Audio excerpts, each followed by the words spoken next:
Hello. This is the last episode in this series. I'd like to end with discussing the nature of the evidence. In later videos, we'll begin exploring the possible evidence for the Creator. After 7 episodes, I've covered 5 attributes the Creator of the universe must have in order to show He is the Creator. At the end of the last video, I concluded the only way we can know if the Creator exists is if He reveals Himself. How can the Creator demonstrate these divine attributes in a way we can know He is who He claims to be? Let me try and think through this question and give you the best logical answer I can provide. First, there are many ways in which the Creator could reveal Himself. I don't know about you, but I've never had a ball of light appear to me, or heard a disembodied voice, or had a vision. It's clear the Creator didn't reveal Himself to everyone in this way. The question is, why not? And would this be the most effective way for Him to reveal His attributes?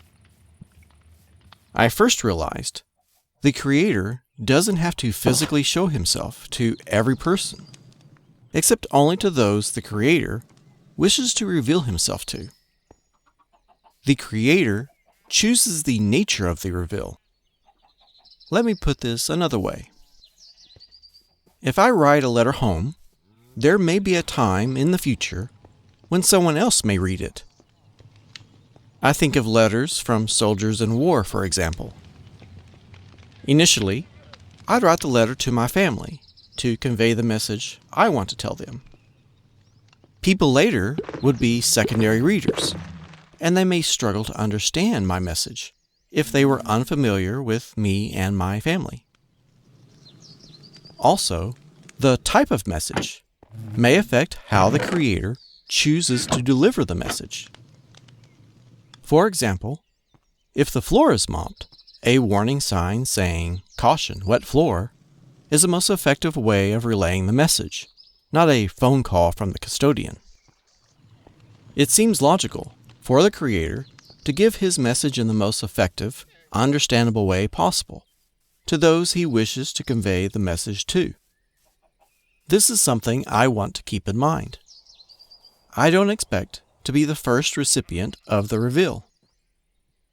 Let's assume, for now, the message is for everyone, and the Creator wants to tell us who He is and/or give us a warning. Assuming the attributes I previously discussed, the Creator first would give us a sign His power is beyond the laws of nature. It may seem reasonable for Him to perform a miracle for every individual throughout time. This type of reveal reminds me of when I was a child. I'd wish for such and such thing to happen, sometimes pray for them to happen, and decided, if it came true, that would mean there was a God. Cringe, I know.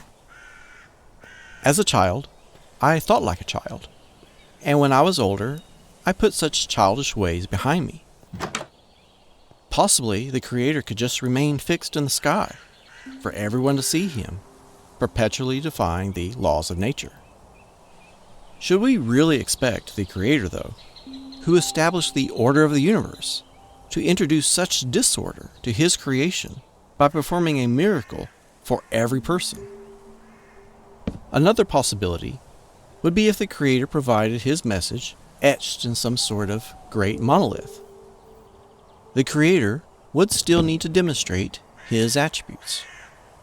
He could reveal Himself to select individuals, and these encounters could be written on this monument. Or even better, maybe if you just place your hand on it, then you receive a vision of these events from history. In this way, everyone can understand, in spite of different languages. The monolith, of course, would need to be indestructible for it to last for thousands of years. This possibility means the monolith itself would ultimately be supernatural, because it would defy the laws of nature.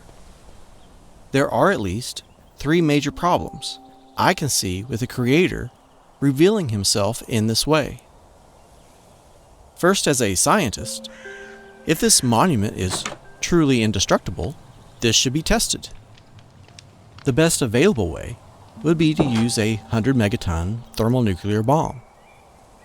However, even if the monolith is indestructible, the ground around it wouldn't be.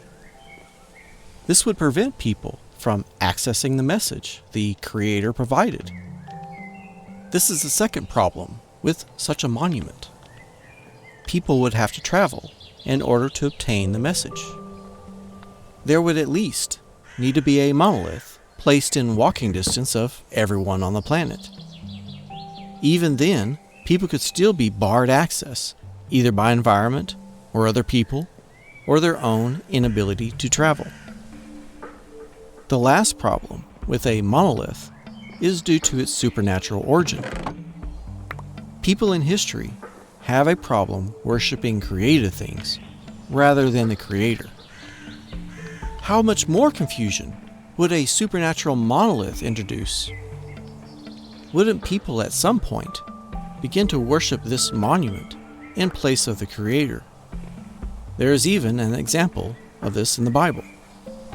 In Numbers chapter 21, Moses makes a bronze serpent.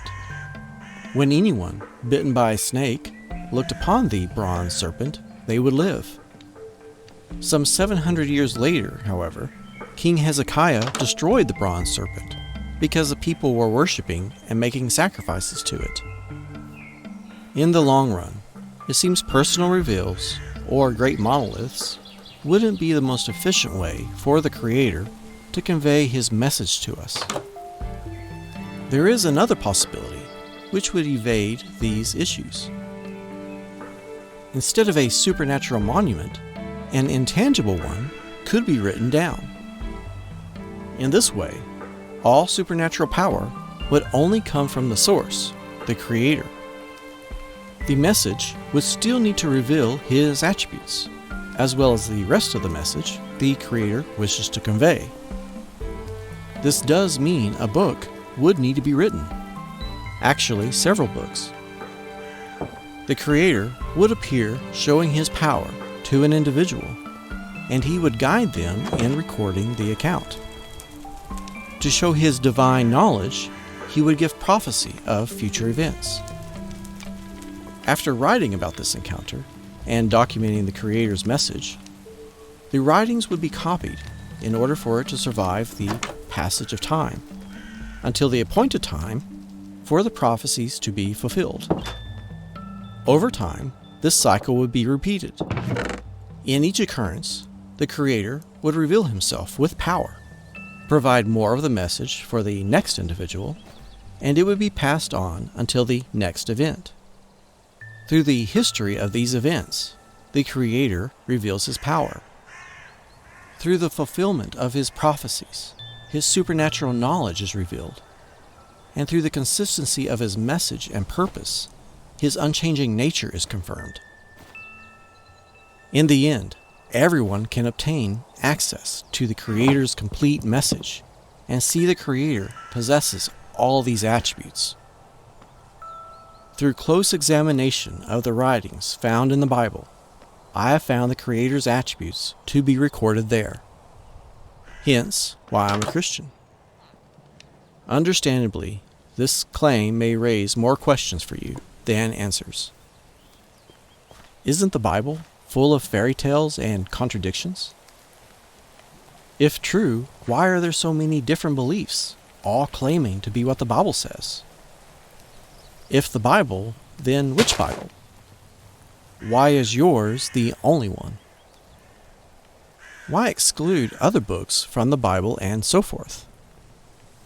To answer these questions is why I started this channel. I also want to examine all other religious texts with the same criteria. I'll start with these 5 attributes. Remember, if the God described in these religious books lacks just one of these attributes, then the text can be discarded as a work of fiction. At most, it may be kept for historical significance, but it can't reveal anything about who the Creator is. However, if just one text, no matter what it is or where it came from, reveals these divine attributes, then we have found the Creator of the universe. I haven't settled on which text I should examine first with you. Maybe the book of Genesis or the book of Enoch. If you have another religious text you would like for me to consider, let me know. Also, if you want to examine any text for yourself, don't let me stop you. I'd like to hear about your research. If you have any questions, feel free to ask me. I want to thank everyone who has watched all the videos on my channel. I hope they have been helpful to you. Thanks again for watching.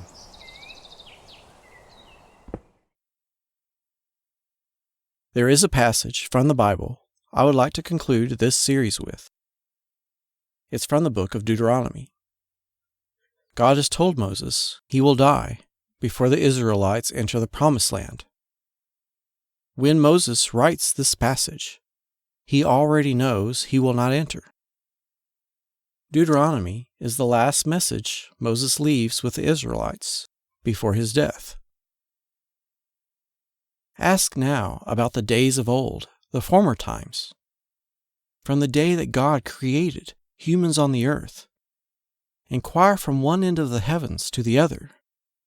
Has anything so great ever happened, or has anything like it been heard of? Has any other people heard the voice of God speak from the midst of the flame, as you heard and still live? Did God ever go and lead one nation from the midst of another nation by trials, signs, wonders, and battle, with a mighty hand and outstretched arm, with great and wondrous deeds, all things that the Lord your God did for you in Egypt before your very eyes? You were shown these things so that you might come to know that the Lord is God. There is no other besides Him. He had you hear His voice from out of the heavens so that He might instruct you. He showed you His great fire upon the earth so that you might hear His voice from the midst of the flames. It was because He loved your fathers and had chosen their descendants after them that He brought you out of Egypt before Him by His great strength. He drove out greater and more powerful nations before you so that He might bring you into their land to give it to you as an inheritance, just as it is today. So today, acknowledge it and take it to heart that the Lord is God in the heavens above and the earth below. There is no other. Deuteronomy 4:32. Thank you for watching.